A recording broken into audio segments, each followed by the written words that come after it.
Pregunta: ¿tienes la más mínima idea de qué es una región? Bueno, si la respuesta fue no o no me acuerdo, vamos a ver una definición muy confiable. Wikipedia, ilumínanos. A ver, el término región puede referirse a una porción de territorio con ciertas características comunes como el clima, la topografía o la administración. Muy bien, interesante, supongo. Aunque un poco ambiguo. ¿Cómo que puede? O sea, ¿que no es exactamente? Mira, te voy a confesar, te engañé. O bueno, más o menos. En este video no te voy a decir qué es una región, por una razón muy simple. Nadie se ha puesto totalmente de acuerdo en qué es. Por eso no creo que sea capaz de hacer algún descubrimiento en comparación con los muchos otros que han tratado de contar su versión de lo que es una región. Pero, dije que no te engañé por completo. Porque lo que sí haré es tratar de explicarte el segundo punto, el problema que representan las regiones, más específicamente en la historia. Así que ponte cómodo, te doy la bienvenida a Ideas Dispersas. Bueno, decía que no hay concepto absoluto sobre lo que significa una región y que muchos han sido los que dieron su propio significado. Pero, si voy a hablar del problema que representan las regiones, es al menos una buena idea tener un concepto provisional durante este video, y así de paso ya no te engañé. De hecho, hay una especie de pacto no escrito que pone a la región entre la localidad y el estado o país, un punto medio. Así nos vamos haciendo una idea. Entonces, durante este video voy a hacer una especie de fusión de tres conceptos distintos. El de Eric Van Jong, que decía que la región era una espacialización de una relación económica, o lo que es lo mismo, delimitar un área en la que se maneja un tipo de economía. Algo simple, pero útil. La de un tal Olivier Dolphus, que dice que es una parte organizada controlada por un sistema más grande. Y la de María Silvia Leoni, que dice que es el resultado de la relación entre el hombre y el espacio. Mezclemos todo esto hasta integrarlo, sal y pimienta al gusto, y nuestro concepto es la delimitación física de un aspecto simbólico. ¿Y en español? Señalar un lugar específico, delimitarlo, tomando en cuenta algún aspecto específico como el sistema político, económico o social. ¿Qué tal así? Bueno, bonita palabrería y de paso primera parte del título cumplida. Pero decía que las regiones representan un problema para la historia, aunque lo voy a replantear un poco. En realidad, su concepto representa un problema para las ciencias sociales en general. Antropología, historia, sociología, etc. Pero aquí hablaré un poco más de historia que de otra cosa. ¿Representan un problema? Muy bien. ¿Pero por qué? Pues mira, la raíz de todo es que nadie se pone de acuerdo en qué es una región. Calma. Dentro de las diferentes ramas que se pueden abarcar dentro del estudio de la historia, está una bastante particular, conocida como historia regional. Supongo que el nombre se explica solo, pero es historia de las regiones, por si las dudas. El único problema es que no es precisamente el tipo de historia más popular dentro del gueto. ¿Puedes imaginar por qué? Si no, yo te digo. Para eso estoy aquí, ¿sabes? Bueno, el concepto de región es todo el problema. Es decir, ¡que no hay! Ese pequeño detallito es causa de que buena parte de los historiadores no vean con muy buenos ojos esta rama de la disciplina. Más de uno de ellos negando incluso su validez. Y bueno, tiene un poco de sentido. Tanto que se esfuerzan porque la historia se considera una ciencia y llega a una rama que no es como que tenga mucho cuidado en eso.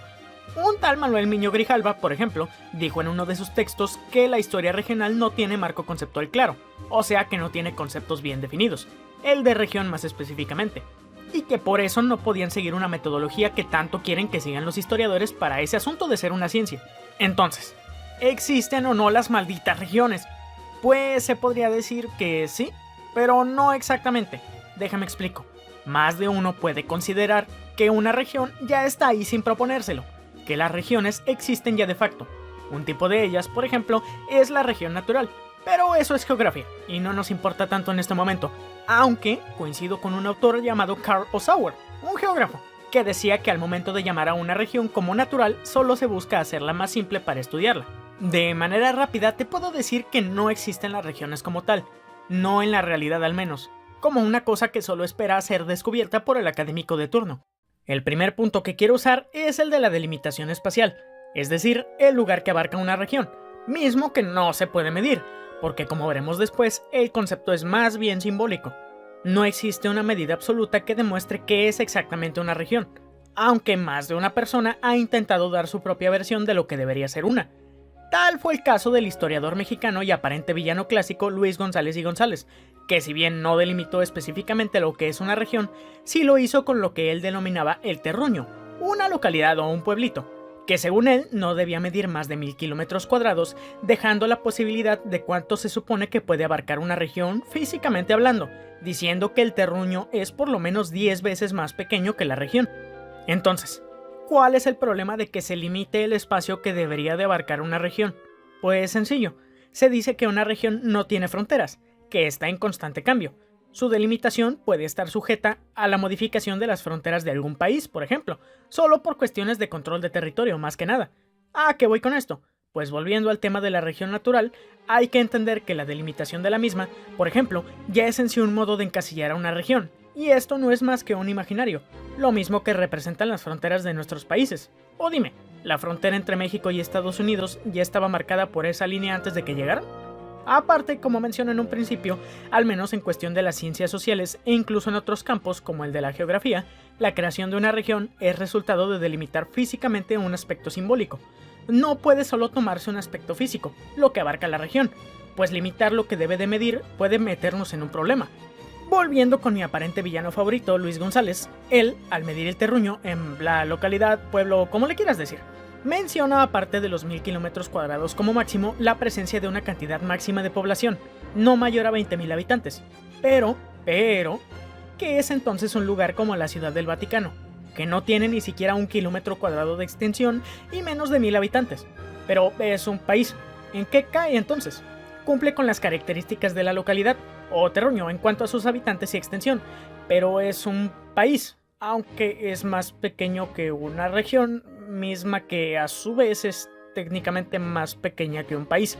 Pero bueno, es complicado, lo sé, aunque creo que se explicó solo por qué no se puede medir un concepto como el de la región. Es un concepto más bien simbólico. Las regiones son hipótesis a demostrar, decía Van Jung. O sea, en español, una región no existe hasta que alguien la nombra como tal.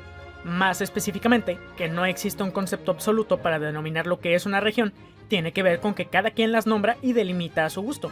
Si un historiador, por ejemplo, hace un trabajo sobre historia regional sobre las regiones que tenía el actual territorio de México antes de la llegada de los españoles, lo más seguro es que use el típico Mesoamérica o Asisamérica y Aridoamérica.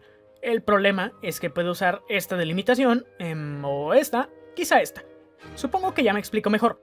Y por eso, que tan completo pueda llegar a ser un trabajo suele depender en estos casos de las fronteras que le ponga a su región, lo que hace que dos trabajos que abarquen el mismo tema o región, comillas, comillas, tengan límites muy diferentes entre sí. Tal vez te estarás preguntando, ¿y por qué uno limita diferente al otro? Pues definir una región se basa principalmente en dos motivos: la observación de un patrón de comportamiento humano, es decir, economía, política, sociedad, bla bla bla, y la necesidad de limitar eso físicamente. Por ello, la observación de quien lo hace es la que provoca tantas diferencias entre una delimitación y otra. Incluso, un mismo autor puede definir una región de manera distinta al pasar el tiempo, porque aspectos como el político pueden cambiar, expandirse o contraerse. Además, no es lo mismo definir una región por el tipo de economía que tiene a hacerlo por su cultura, por ponerlo fácil. Entonces, ¿todo el video era solo para decirte que las regiones no existen? Pues no, las regiones existen, no me malentiendes. Pero debes tener en cuenta que no lo hacen físicamente hablando. El uso que le damos es para delimitar un lugar con características compartidas, que en el caso de una investigación es para conocer mejor dichas características. Por eso, su existencia depende de si hay un humano de por medio que las cree, sobre todo porque, como decía antes, suelen ser definidas para ser estudiadas, y ¿quién más las estudiaría que los humanos? O bueno, eso digo yo, si hay algún alien que se manifieste. Pero bueno, en realidad, la idea era explicarte por qué las regiones se crean por humanos para humanos, y claro, es tan bueno como malo, porque volviendo al principio, hay más de un académico que no le agrada mucho eso de que no tengan los conceptos claros en campos como la historia regional, pero considerar las regiones así puede incluso abrir la posibilidad de cambiar la frase de Van Jung, de las regiones son hipótesis a demostrar a son hipótesis esperando a ser creadas. No sé, yo creo. Aunque tampoco vengo precisamente a proponer la nueva verdad, pero puede servir en el futuro. Y bueno, hasta aquí este video. Espero no haya sido muy confuso y hayas aprendido algo nuevo o te haya hecho reflexionar de algún modo.